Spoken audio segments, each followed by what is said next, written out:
She called in sick, declared herself wrung out and feverish.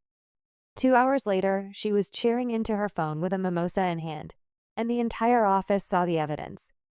The Monday smelled like stale coffee and rain, one of those British weather mornings where the fluorescent lights hum louder than usual, and everyone's umbrella drums a nervous rhythm against the lobby tiles.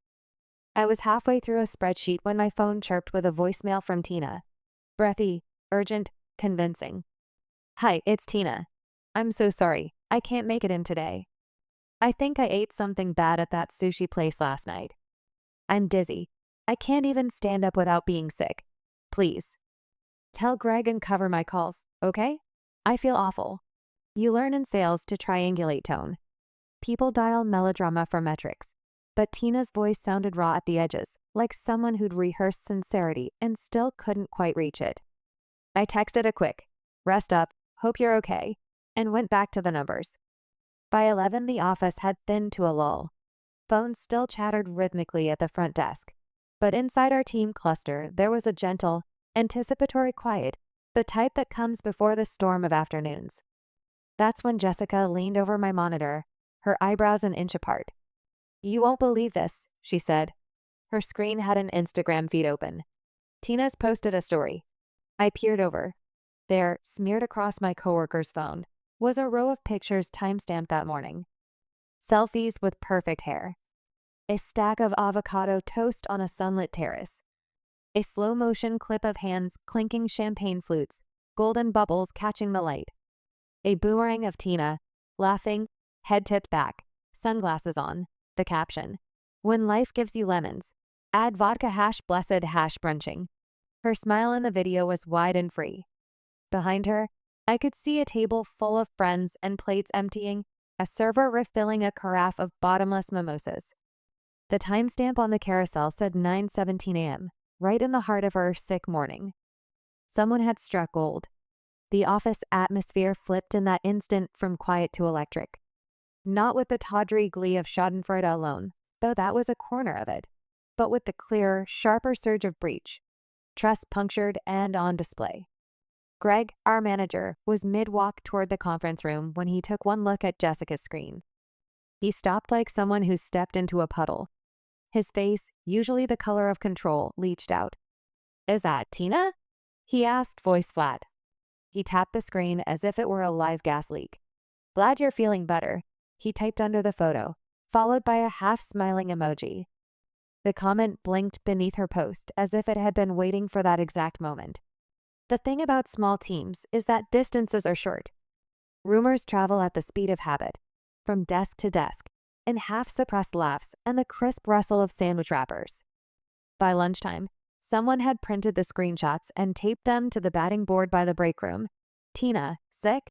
scrawled in black Sharpie across the top like a headline. I felt weird about it. Part of me bristled at the idea of someone using illness as an excuse. Another part, the old part of me that still remembers the networks of hardship that live behind polite faces, wanted an explanation. We had all had mornings when our stomachs turned traitor. Maybe Tina had been sick later. Maybe the timestamp was a fluke. Maybe she'd been 10 minutes late, taken one mimosa, and then spiraled. There are small, messy human details that don't fit neatly into timelines. But the evidence made tidy narratives irresistible. We were a team that ran on simple cause and effect. Effort begets call volume. Attendance begets respect. The social screenshot was love letter to irony, and we read it aloud. An hour later, HR pinged Greg. By mid-afternoon, a formal note landed in Tina's inbox asking her to come in for a chat. She didn't come in that afternoon. She came in the next day, brazenly present, hair clipped back, acting like nothing had happened. On her face was the practiced expression of someone who had two scripts memorized, the one for the show and the one for the aftermath. Greg asked her to pop into a small office. The rest of us, with surveillance disguised as curiosity, steered our chairs toward the glass wall. HR's door swung shut. The soft hiss of semen-like office privacy swallowed the hallway conversation.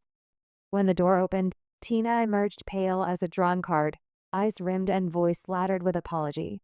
"I'm really sorry," she said, the words measured, rehearsed. It was a bottomless brunch. I shouldn't have posted. It was a moment. I felt fine there and then. I felt awful later. I didn't mean to lie. That was the script that steps neatly into the narrative the evidence had already written. It contained contrition, a moment of human weakness, a plausible curve of events. Greg accepted it in that clipped, faintly managerial way, and HR leaned in with a version of corporate admonishment. Social media and absences are not a good mix. Transparency matters. Repeat infractions could lead to disciplinary action. But the story didn't stop there. Within a week, we noticed the pattern. Tina called in sick again, this time with a migraine, a voice that trembled, and a message that begged privacy. That evening, as the office cooled, I scrolled my personal feed and realized she had been tagged in a friend's photo. A rooftop patio at 7 p.m., champagne, glittering lights, the exact skyline shot that was the frame of the "I'm sick" post. The times were different. She'd fallen ill in the afternoon and magically recovered at twilight. She began to turn anonymous. Private account. Fewer coworkers tagged. Frantic story deletions that made the archiving more suspicious than the original posts. What alarmed me, and the rest of the team, wasn't only the lie. It was the way deceit corroded practical things. Calls had to be covered. Clients were rescheduled. The burn of having to pick up for someone else's theatrics is a small, dull grief that eats at morale. We began to crunch numbers in our heads. Hours lost, revenue dips, the intangible tally of trust. HR scheduled a formal meeting. They were gentle at first, but the tone tightened when they presented the evidence. Timestamps, screen grabs, the management comment. They asked simple, direct questions. Why did you post while calling in sick? Do you understand how this affects the team? Tina blushed, fumbling with a tissue. The reality of being caught was different than the safety of making the choice. I'm sorry, she said again. I didn't think it mattered. I just wanted a break. I feel overwhelmed. The brunch it was with friends. I thought I could do both. Her voice was thin, and there was a flicker behind her eyes that I recognized. Shame, yes, but also something deeper, a pressure she wouldn't let herself say aloud. The disciplinary sheet said written warning. HR pressed her to agree to a schedule, to notify in advance, to keep social media public posts off workdays. She nodded vigorously, promising. We all exhaled as if the release valve had been reset. The next week, she was on time, present, shaking into her chair like someone who'd been up all night. For a while, we hoped that would be the end of the story. But small patterns, once woven into the fabric, can be stubborn. A month later, she called in with a sore throat. And later that morning, a coworker, who happened to be a casual follower on one of the brunch friends' accounts, sent a screenshot to the team chat showing Tina at a midday pool party, sunglasses on, that same wide grin. The line between resigned disbelief and coordinated exasperation had been crossed. Greg was furious in a way that felt less managerial and more personal, a man who had watched his team hold the line, then be nudged by one whose middle finger at policy was cloaked as self-care. We stopped being teammates for Tina and became jurors. The office hummed with two things: the thrill of catching a lie and the humiliation of watching a person you work with unravel. People started to mutter about accountability and fairness, words that carry their own sharpness. I felt myself both agreeing and recoiling.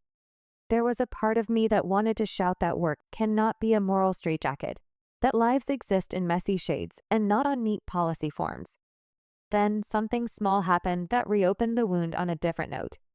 A client, Mrs. Halvorsen, old money, fierce, who'd been on hold for 2 months and had only agreed to meet if we brought our best, came in. She sat down across from our desk and asked for the person who remembered her dog's birthday. It was the kind of request that made Jeremy's memory look like a superpower. The account had a delicate history and needed steady attention. Tina was assigned to the account. I thought someone was wrong, some misdirected memo. But there she was, on the video call, polite, professional, the script scrubbed clean. Mrs. Halvorsen started soft at first, and Tina, for reasons I couldn't read at the time, leaned into warmth. She knew the dog's name. She knew the client's daughter's birthday. She closed the first phase of the negotiation with the kind of reassurance seasoned people offer. "We'll make sure this is simple for you," she told the client, voice steady. I watched Tina do her work, and my mind did a weird arithmetic. Professionalism in public, chaos in private. It's an old trick, pretending competence while everything else shivers. The team rallied, but some grudges didn't budge. The work continued to get done, because of course the work will be done, because people like Mrs. Halvorsen still needed us. A few weeks later, Tina called me into the kitchen area, voice small. "Can I be honest?" she asked, and I nodded. She told me in fragments. Her boyfriend's hours at the restaurant had increased. Their twin toddlers were sick more often than not. Her mother's mail was piling up, and the rent looked higher when she did the math. "I'm drowning," she said. Her hands trembled on her coffee cup. I guess I thought if I could have a morning where I wasn't Tina at the office, I could breathe. It was easier to text a story than to say, "I'm overwhelmed. Can someone help? Who does that?" "You'll think I'm weak." I thought about all the times we want to be both hero and ghost. I remembered my own small panics and the times I'd used plausible excuses to avoid a confrontation. "Why didn't you just say you were overwhelmed?" I asked softly. She looked at me like she'd been given a map. "Because that would mean asking for help," she said. "And at this company, help has strings. It's the small, incendiary confession of our age. We are expertly polite about burnout, but terrifically stingy in our actual generosity." I left that conversation unsettled but a little wiser. I started to understand the stew of reasons that make someone do something self-sabotaging. Fear and fatigue mixed with a culture that rewards armor over vulnerability. That doesn't excuse deception. It makes it human. HR returned to the issue with renewed seriousness. The second call-in plus party had pushed the needle from forgivable lapse to pattern. They sat with Tina and laid out the consequences. Second written warning. Suspension for a week if another absence coincided with public posts, and mandatory counseling resources. She signed the form without pep, the ink a dull line. The office theater around her dwindled to practical trundles. Covered sheets, scheduled appointments, reallocated accounts. Human sympathy had a way of being brittle. It fractures under pressure. For a while she complied. She kept her account private. She turned down invitations. She nodded politely at our check-ins. But the cracks reappeared in small ways. A missed call, a forgotten checkbox on a client brief.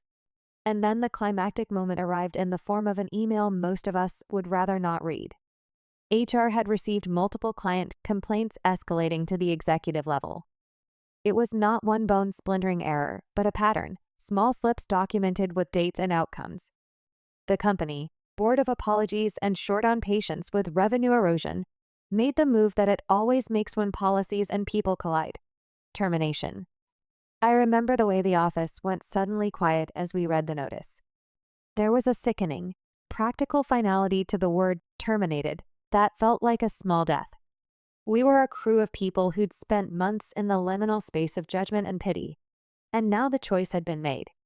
Some of us felt relief. Others felt grief. I held both feelings at once and found the combination heavy. A few days after she left, I saw a video posted by one of her friends. It was raw and short. Tina, hair damp from rain, sitting on a stoop, looking smaller and more afraid than she had in her brunch posts. "I messed up," she said into the camera, voice low. "I thought I was escaping. I made choices that hurt people. I don't expect forgiveness. I just want to say I'm sorry. I didn't know whether to be angry or to cry." Her apology felt at once inadequate and necessary. The lesson sprawled behind the arc like dry brush waiting for light. On one hand, there is the company's obligation to clients and the practical logic of business. A lie is a small risk that can become a hemorrhage from billing to reputation. On the other hand, there is the human obligation to see fatigue for what it is, and to provide a community that is capable of sustaining it without public shaming or quick dismissal.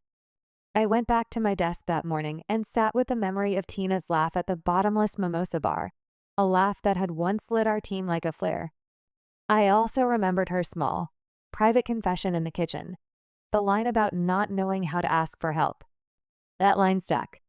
We make rules because we need them. We enforce them because we have clients and bills and consequences. But rules do not replace empathy.